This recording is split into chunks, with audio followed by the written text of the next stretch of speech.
Trump has announced that the US is leaving the Iran nuclear deal. President Donald Trump said on Tuesday that he would withdraw the United States from the Iran nuclear deal, allowing sanctions against the country to resume. Standing in the White House, he said, "It is clear to me that we cannot prevent an Iranian nuclear bomb under the decaying and rotting structure of the current agreement. The Iran deal is defective at its core." Maryam Rajavi. Eradicating the clerical regime's nuclear and terrorism threats means getting rid of the regime in its entirety. Following the declaration of the US President Donald Trump on ending the participation of the US in the Iran deal, Mrs. Maryam Rajavi, the President-elect of the Iranian Resistance, issued a statement which reads in part, "As the nationwide uprising in December and January demonstrated, the Iranian people want to be liberated from religious oppression and despotism. Democratic change in Iran is inevitable, and a free Iran is within reach.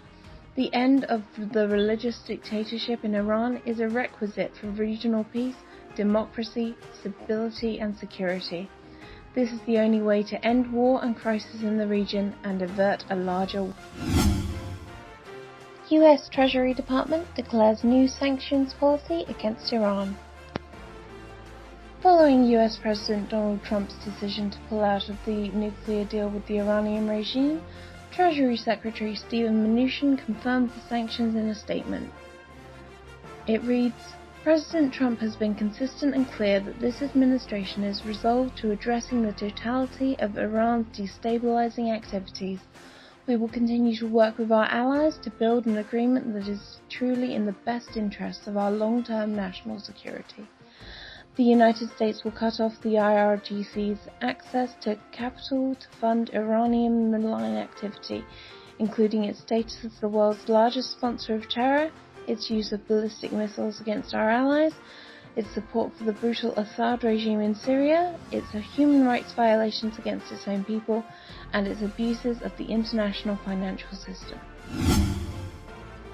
Arab countries welcome the US's decision to exit the Iran nuclear deal.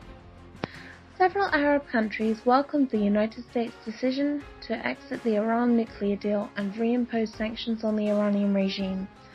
Saudi Arabia said that the Iranian regime had used the economic benefits resulting from the lifting of sanctions to further destabilize the Middle East. The United Arab Emirates also welcomed the US's decision to step away from the deal.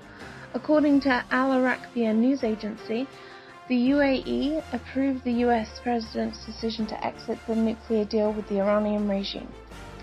The government of Bahrain said in a statement that it declared its full support for the decision made by the US government to exit the nuclear deal and to put an end to the Iranian regime's policies pertaining to the export of terrorism in the region.